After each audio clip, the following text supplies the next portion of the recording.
আসসালামু আলাইকুম। আজকে আমি কথা বলবো আউশ ধানের বিষয়ে। আউশ ধান চাষ বিষয়ে কথা বলবো। আউশ ধান আগে যেভাবে মানুষ কৃষকরা যেভাবে রোপণ করত, আউশ ধান চাষাবাদ করত, এরকম নাই এখন। এই যে জমিগুলো দেখতেছেন, এটা ত্রিশাল উপজেলা। এই জমিগুলো এখন বর্তমানে পরিত্যক্ত। এগুলো চাষাবাদে আউশ ধান করবে না।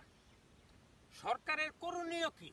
আউশ ধান কৃষক এর যে করবে, সরকারের করণীয় কি, এই বিষয়ে আজকে কথা বলবো।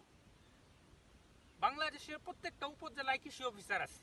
এই কৃষি অফিসারের মাধ্যমে কৃষকদেরকে যদি আউশ ধানের বিষয়ে উৎসাহ দেওয়া হতো, তে কৃষকরা আউশ ধান আবাদ করত। এই আউশ ধান থেকে আমরা বঞ্চিত হচ্ছি। সরকার প্রণোদনা দিচ্ছে, আউশ ধানের বীজ দিচ্ছে, সরঞ্জাম যা লাগে সব দিচ্ছে, কিন্তু কৃষকরা কেন করছে না? আসলেও আউশ ধানের যে আমরা প্রোটিন, পুষ্টি গুণাগুণ, এগুলা থেকে আমরা বঞ্চিত হচ্ছি।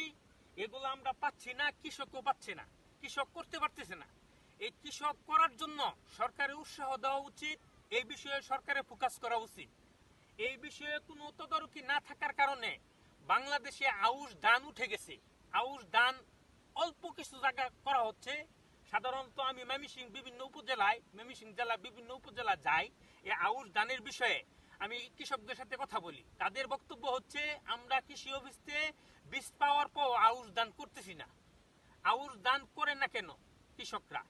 সরকারের করণীয় হচ্ছে উপজেলা ভিত্তিক কৃষি অফিসারদেরকে দিয়ে তাদেরকে উৎসাহ দেওয়া উচিত।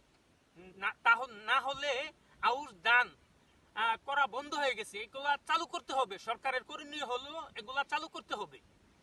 আমরা আউশ ধান থেকে বঞ্চিত হচ্ছি। আউশের যে চাউল, এই চাউল থেকে আমরা সাধারণ মানুষ, আমাদের দেশবাসী বঞ্চিত হচ্ছি। সরকারের করণীয় হচ্ছে প্রত্যেকটা উপজেলা কৃষি অফিসারদেরকে উৎসাহ দেওয়া, কৃষকদেরকে উৎসাহ দেওয়া। তাদের কাজ হচ্ছে এটা, আউশ ধান আবাদের জন্য উৎসাহ দেওয়া।